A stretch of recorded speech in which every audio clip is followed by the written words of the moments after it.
The United States, who headed up the Army and the Navy, and on both sides, they pulled together plans along with Eisenhower to invade North Africa. And this was the first major offensive action that the United States was involved in World War II. I needed to learn a little bit more about the craft of writing. So I spent the next few years doing just that, buying a lot of writing books. My wife will attest to the fact that, there's another writing book. Are you going to read this one all the way through, and so on and so forth.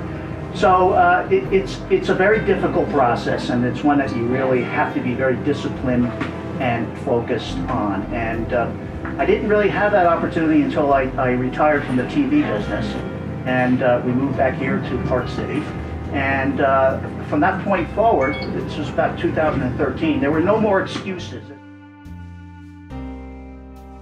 My wife will tell you that I've watched certain war movies 50 times over, and it's just a passion of mine. And I was always drawn to the period because of the impact it had on the world over. You had, unfortunately, over 50 million people died from the conflict.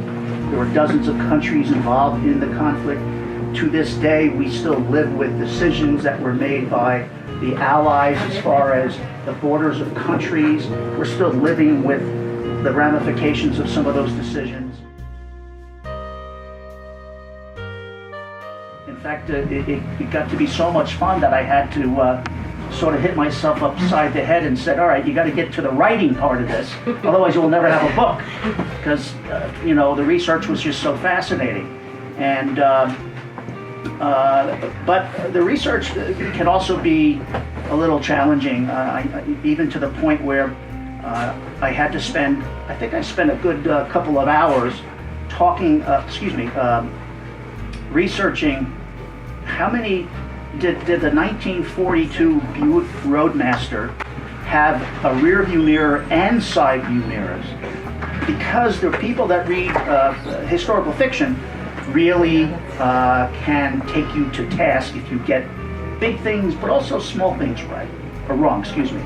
So I wanted to make sure that wrong information like that didn't get in the way of an enjoyable read. So that was a fun part, but I can tell you that a 1942 Buick Roadmaster does in fact have a rear view mirror and two side view mirrors. I have pictures in a file to prove it in case I ever needed that proof.